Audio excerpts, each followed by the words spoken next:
Welcome to City Talks, where we discuss the big issues facing UK cities and the latest thinking on urban policy with expert guests. I'm your host, Andrew Carter from the think tank Centre for Cities. Enjoy the episode.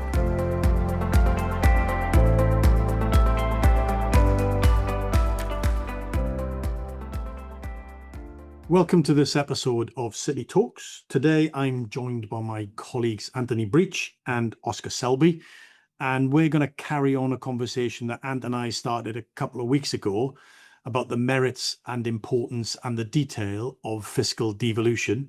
Before we get into the detail and why it's important, it's useful to say we're recording this on the 18th of June, which, unless you've been in Antarctica for a while, that is the day of the by-election in Makerfield. Welcome to City Talks, where we discuss the big issues facing UK cities and the latest thinking on urban policy of next week, and therefore the results. I'm your host, Andrew Carter from the think tank Centre for Cities. Will be known and will be much discussed, so bear that in mind when you're listening to it. We don't know what the result is going to be, but there will be implications one way or another. I think before we get into it, I would say on the implications, it'd be interesting to get your thoughts on this.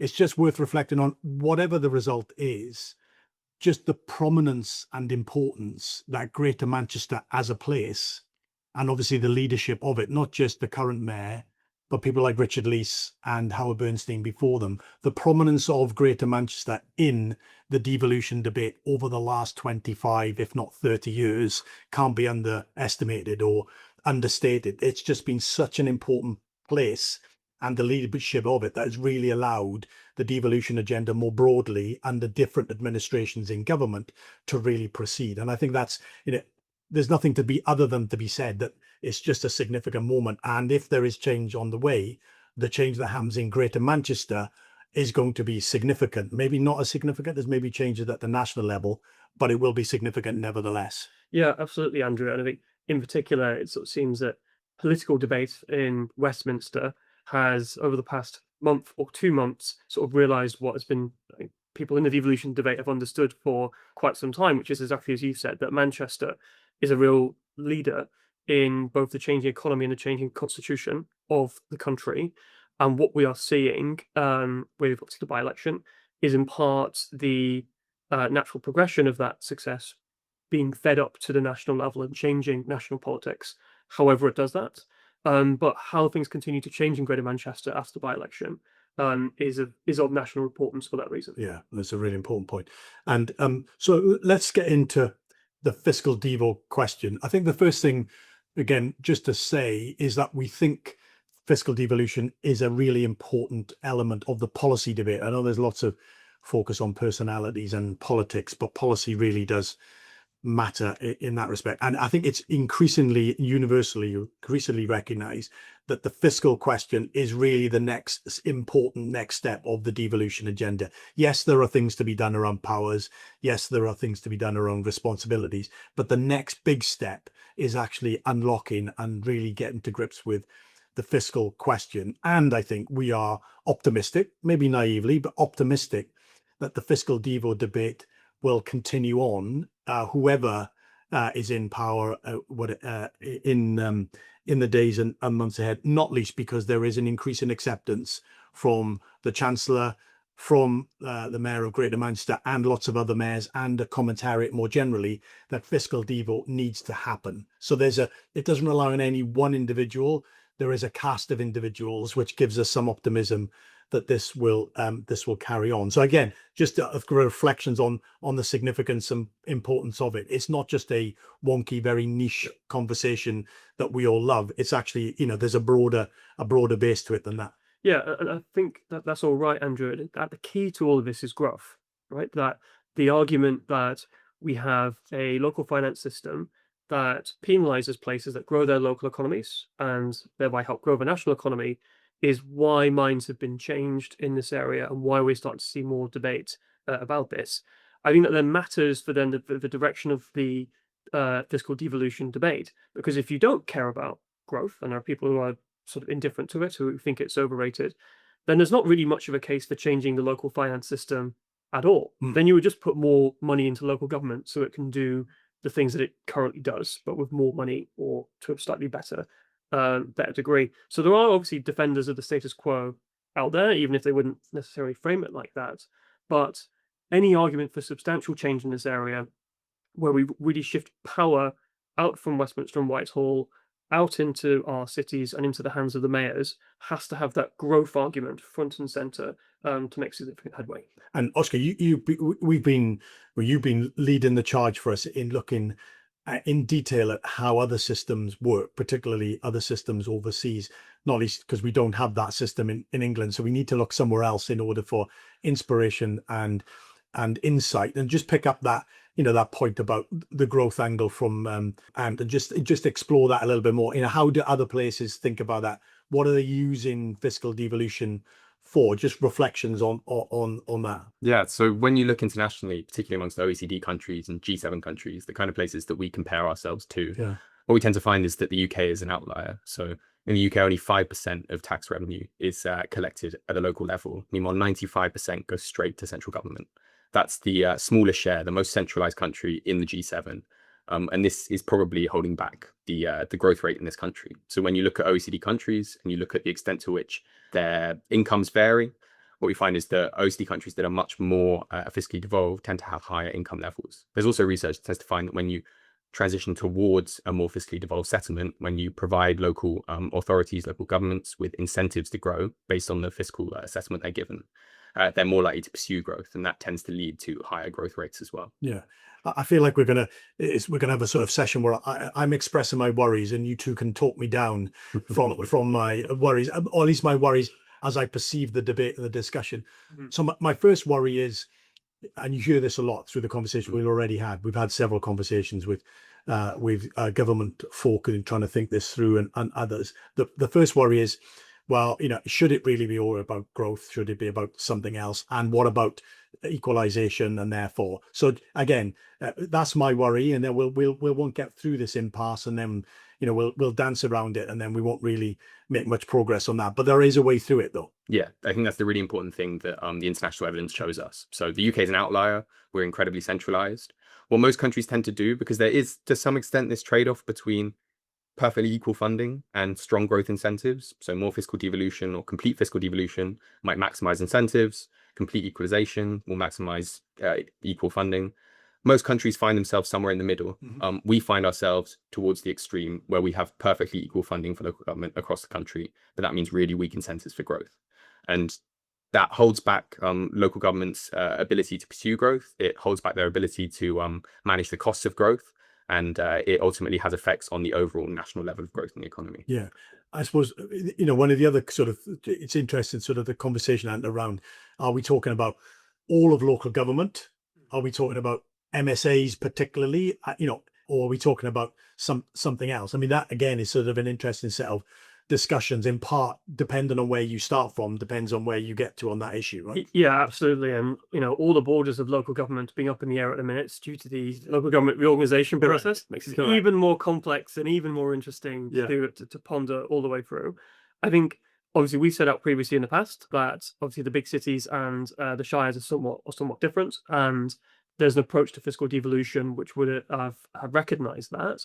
It seems what the government is doing, where they're trying to establish a new two-tier system of local governments, where you have metro mayors or shire mayors in every part of England, on top of local authorities that then provide public services, initially suggests at least that the metro mayors would be the vanguard of fiscal devolution, that their growth incentives need to be sharpened first to improve local and national economic growth. Yeah. There is then a question, sort of as Oscar was kind of alluding to, in terms of how you ensure that higher local growth translates into better public services for communities. You will eventually need to think about how you establish a connection between the fiscal settlements for the mayors and then also stronger growth incentives for local authorities. But I think that's a later discussion that can come after we've established a consensus on how do we do fiscal devolution at the mayoral level, and then think about growing it outwards to places when they are ready for it. Yeah.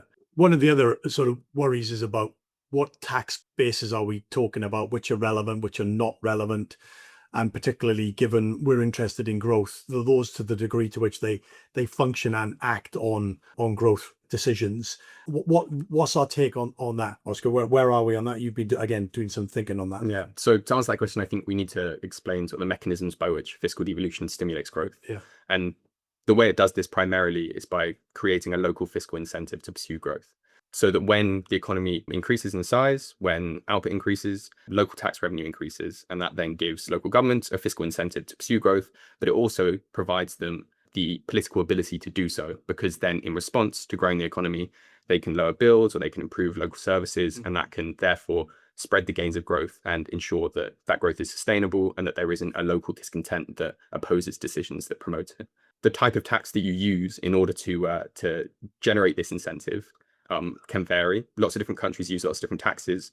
Broadly, though, what you want to do is devolve a tax that's buoyant, and that means a tax that will increase when the economy grows.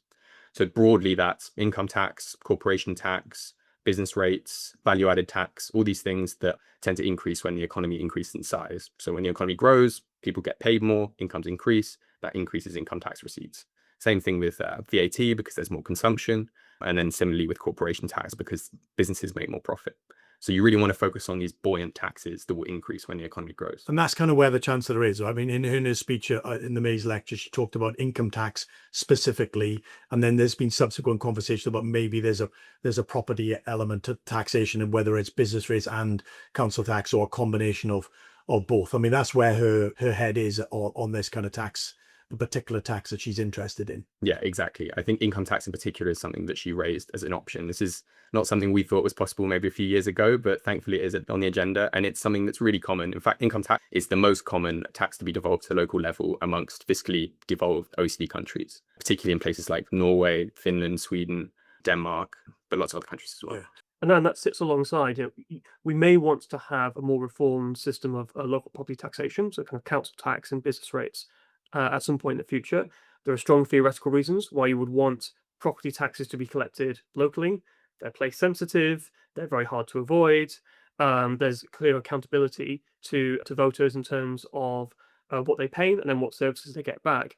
But sometimes, being in the fiscal devolution debate, we sometimes have this sense of, oh my God, we've got to sort everything out all at once before we can begin to consider changing any part of the system. We've got to introduce a land value tax before we can start introducing fiscal devolution.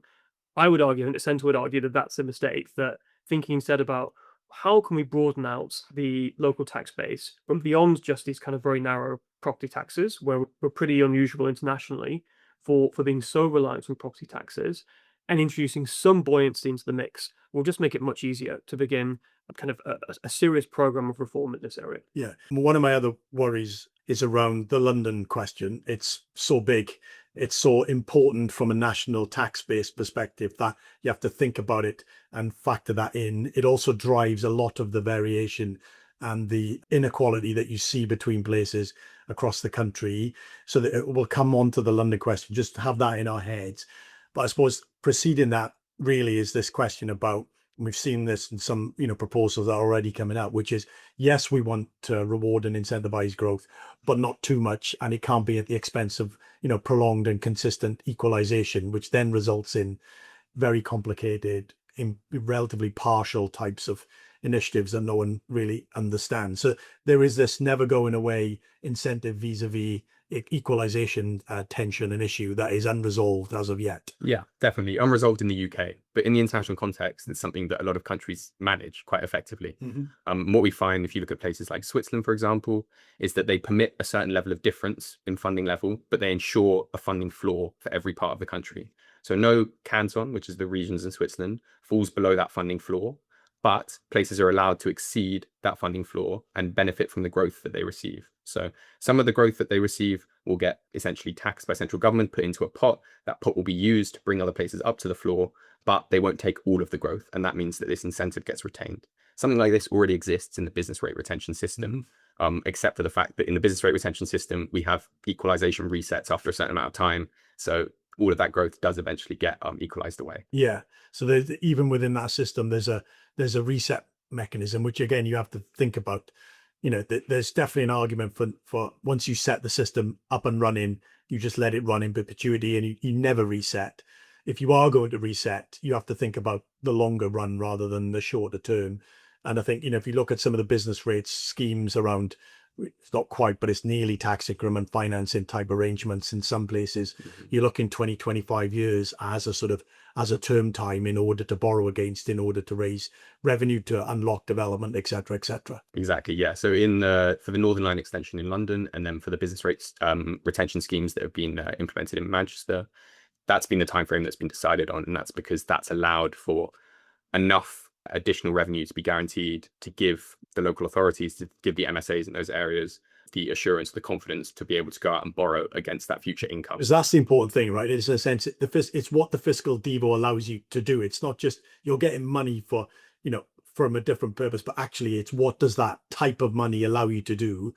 And one of them is actually it encourages you to borrow against future revenues, to invest in growth-oriented projects that produce more growth, that produce more tax revenues, and so on and so on. So the borrowing function and capability is really quite critical to the fiscal devo. It's not just about the type of money that you get, it's how you can use that money. Yeah, and good luck trying to get a bank to lend you money for a massive infrastructure project if your revenue gets reset after a couple of years. Yeah, by the government, no less. By the government, yeah. I think one additional thing to kind of stress here, I think this is what we sort of picked up a little bit in our research on foreign countries, is it seems other places seem to have a stronger distinction in the local finance system between the sort of allocation of resource across the country and then the redistribution component. So the allocation element is that obviously larger municipalities need more funding because they have a larger population that requires more services to be well provided for. That is like essentially essentially a function of the population or the size of the tax base in different geographies, different authorities in foreign countries. And it's also the same case in our country as well. How much we then redistribute, both within the size of the tax base within places, and then also redistribute on a sort of separate costs basis as well, are obviously political questions, but are really quite marginal in the grand scheme of things relative to the fact that obviously the largest municipalities will get more funding and will have if they have the ability to grow their tax base, can use that to support more services. So you see these questions about kind of redistribution, which we can often find are quite fraught and are very difficult. So a lot of that comes in the UK from all of those things being blended together into one single question of local need or redistribution across the country to get the entire system to work coherently, as opposed to a system which, by splitting those three things out, could work more simply and also provide stronger growth incentives while doing the redistribution that we do want to occur. Yeah, that's a good point.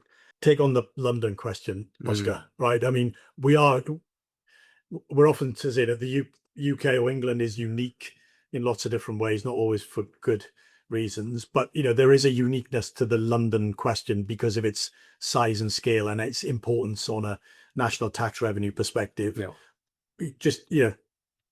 It's not insurmountable, but it does need to be thought about seriously. Exactly. Yeah, I think that's a really important point. It's a legitimate concern to have, but it is something that can be managed and can be dealt with. Yeah. The first way to do this is to vary rates on retention so that London gets a lower rate of, say, if you were to devolve income tax, you would devolve maybe only 1 or 2% to London, and you would devolve maybe up to 5% for some of the other big city regions. That would mean that you'd have an equivalent amount of funding, but you would have slightly different rates retained in the local level. And that in itself is important. You can't, in order to deal with it, you can't basically have a standard rate that goes across every places. Otherwise, you give London too much, or you give other places too little. If then, depending on the ratio or the percentage that you have to have a variable percentage. Is that right? I think internationally it's not that common, but our spatial variation, our spatial inequality is quite uncommon as well. And so I think doing something like that probably makes a bit of sense. Yeah. I think the other thing to talk about within this context, which is really important, is that the system of local government finance sits on top of the national redistribution system of tax and spend, tax and transfers. And if we look at the GLA, for example, the GLA's annual budget, including capital and revenue expenditure, is about £23 billion a year. Mm-hmm. Every year, London, through the national redistribution system of tax and spend, provides £43 billion to the rest of the country. Yeah. So that's twice the GLA's whole budget. Yeah. So it's definitely a thing we should be considerate of. Yeah. Local government in London should not be massively better funded than local government in other parts of the country. But if you allow some difference and you get some more growth, that growth will feed through to greater tax revenues for the treasury, for the rest of the country in other ways. Yeah, because the work you've also been doing, I know it's provisional, but you're also looking at if you approach this and did this sort of tax sharing across the big metro areas, at least, that the percentage of the tax that you're talking about, the income tax, is really quite small, right? Yeah, so if you took all the grants, except the policing grant, which is probably outside of the economic remit, the MSA level within England, amongst established MSAs, so MSAs that have demonstrated fiscal credibility, that would only account for about 1% of all the income tax that's generated in England. So it's not a huge amount of money at all. Yeah. In London, the rate that would need to be retained to pay for the grant that comes from central government for the GLA is about 2% of income tax generated in London. When you go up to Liverpool, it gets to about 6%, but Greater Manchester is about 4%. It's not enormous. These numbers aren't huge, and I think that really needs to be emphasized within this. Yeah.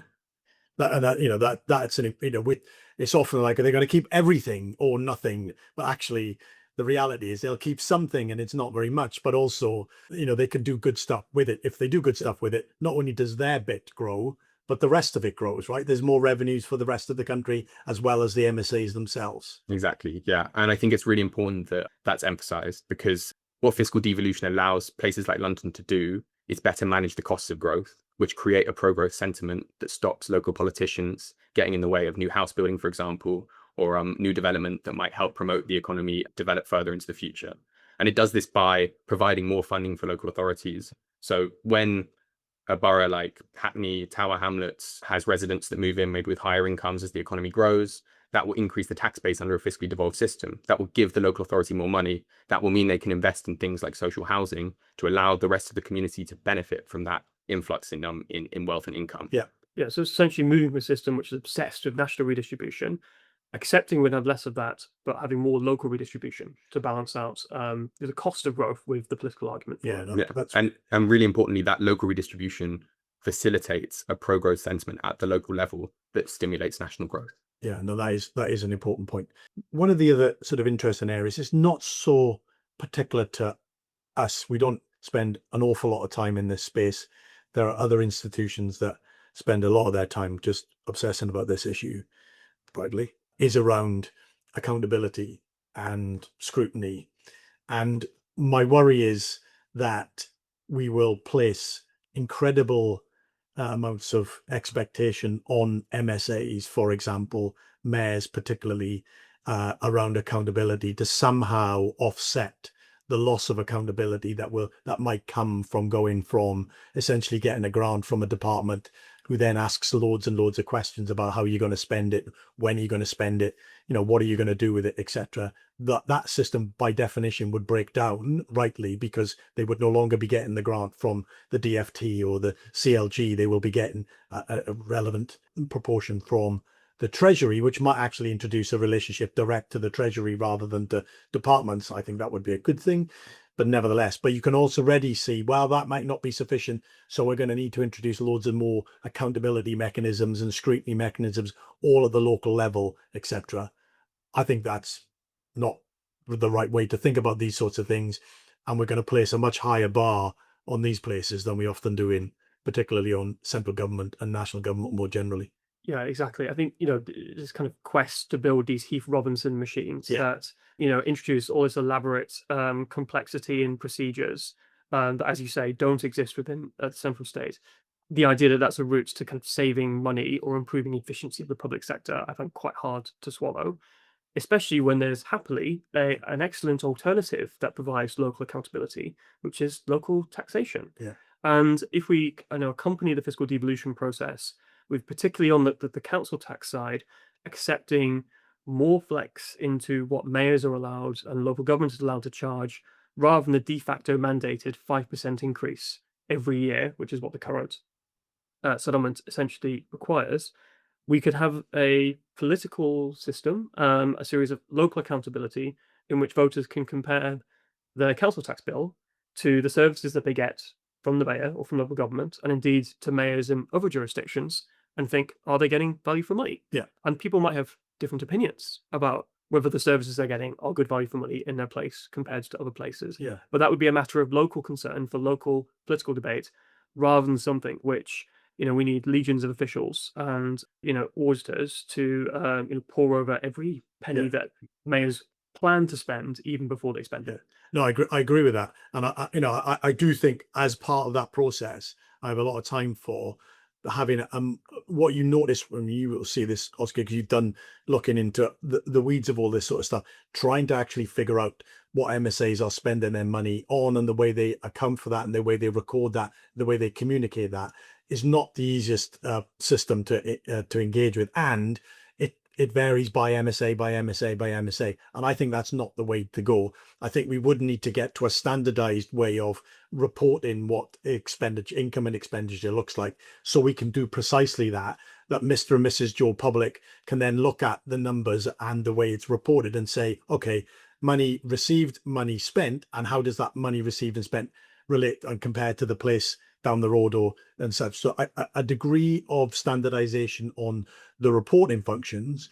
The other thing I think which is undervalued and has been for quite a while, not least since we really abolished the Audit Commission back in the early 2010s under a previous administration, was essentially a more robust and again a more engaged local accounting function, where actually we do have an accounting system that holds the MSAs to account, does the value for money, etc., etc. In the way that the NAO does it for central government.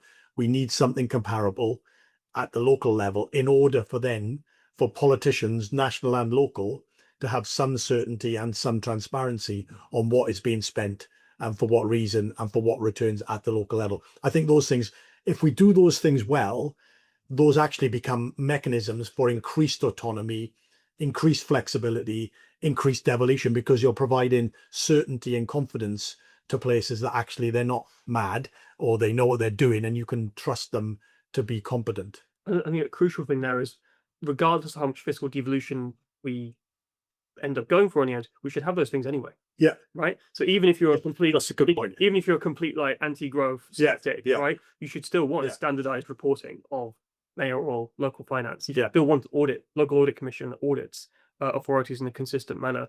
We can establish those, and we've had things like that in the past within fiscal centralization. Let's bring those things back, and then also let's advance fiscal devolution without all of this, surplus process, which some are calling for. Yeah. Let's just final reflection, but let's just have a touch on the overnight visitor levy. And we talked a little bit about this before, and it's sort of bridgehead. It's an opening gambit in this space more generally. Again, well used instrument in lots of other places, and yet you wouldn't believe that some of the reactions that we've seen in this country is that this is a unique, utterly unique and demonstrably bad tax that will destroy large parts of the hospitality, entertainment, overnight visitor economy, which it doesn't seem to do in large parts of where it is used at all. So, but nevertheless, it is an opening gambit in this sort of space. Obviously, we still await the detail. We've got some hints as to what that might look like. Seems like they're leaning towards a percentage vis-a-vis a flat, which people will know, if you're in this debate, what that means as a tax rate. But we still wait for the detail on that. I think the related question really is about, and we don't know this, is how that will be treated as an income stream that essentially will be equalized away in future, or actually, again, going back to this principle, it's a revenue that if you make the decision to have it, then you should be rewarded for having it. You should keep all of the proceeds, right?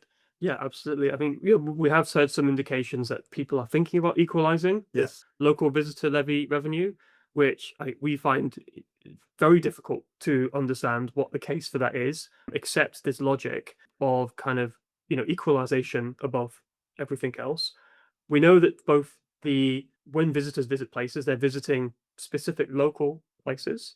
Hotels are built in locations that are spatial and urban. The costs of visitors in terms of litter, in terms of congestion, are also extremely local.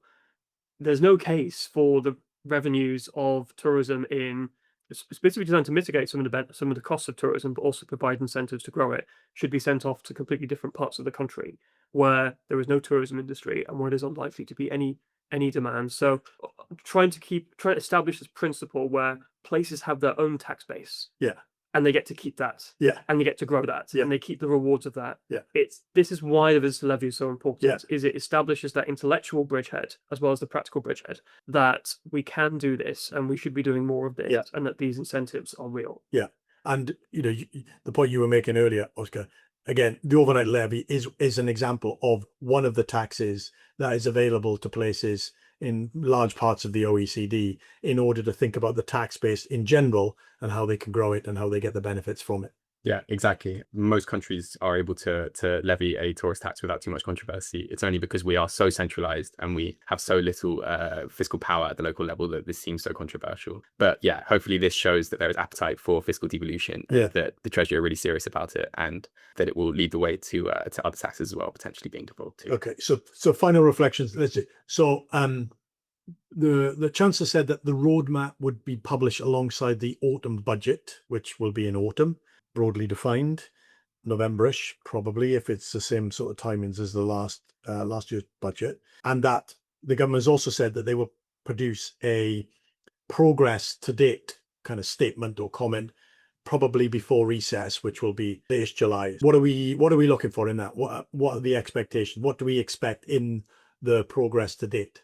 Not too much detail, right? I mean, some sort of sense as to some of these issues in some respects. Exactly. Yeah. I think an appreciation of the relationship between fiscal devolution and growth would be really important. Yeah. An acknowledgement that we do lag the rest of the world on this, and that there are lots of examples that we could emulate or mimic. Those are really the core things. The other aspect to it is making sure that we opt towards type of fiscal devolution that is genuinely local and is not just a rejigging of the grant system. So if you were to just share a proportion of national taxes with at the local level, that might generate slightly stronger incentives than the current system, but it's quite similar to a grant. The more important thing to do is what we call origin-based fiscal devolution, where local level tax revenue gets retained, because that creates a really strong incentive for local government. They're not able to say, oh, some other part of the country is going to make the difficult decisions that stimulate growth. That's going to raise national tax revenue and we're going to see better funding. It's not going to allow that free riding. If you're reliant on your local tax base to a large extent, you have to do the things that promote growth in your area. Yeah. That increases growth in every part of the country and also increases living standards in every part of the country. So we would want to see, and in some respects expect to see, some hints and some nods, if not cast iron guarantees, that those sorts of principles and perspectives are on the table and are being fleshed out and considered in more detail, rather than they're still all up for grabs and we'll wait and see. I think that's a fair sort of perspective on what we want to see. We're also obviously busy ourselves, not least you two are very busy thinking about all of these sorts of issues. In a couple of weeks, on the 30th of June, we're gonna have an event with Tony Travers again, the estimable Tony Travers, to talk about where we've got to and also what some of these issues are. We'll be publishing our thinking to date on where we've got to, particularly looking at what international experiences are out there, what they tell us about how we could do it here, and then raising some of those issues and questions. And then we'll do further again after the summer with a much more detailed sort of proposal or set of proposals about how you might actually implement this, how you would roll out, what you would expect to see in the roadmap, which then lays out the ground for the months and years ahead. So lots going on in the fiscal devo space, particularly for us at the centre, but more generally. As I said at the start, I think this is a significant policy agenda which will outlast the personalities and the politics of the day. And we need to continue to make progress on this, because I think if you think 5 or 10 years down the line, which we sometimes do, this is the next element that will really need to be in place for the devolution agenda to really get to grips with some of the fundamental issues that is trying to improve. So thank you to Ant and to Oscar. Thank you all for listening. Sign up for our event on the 30th of June. Bye for now.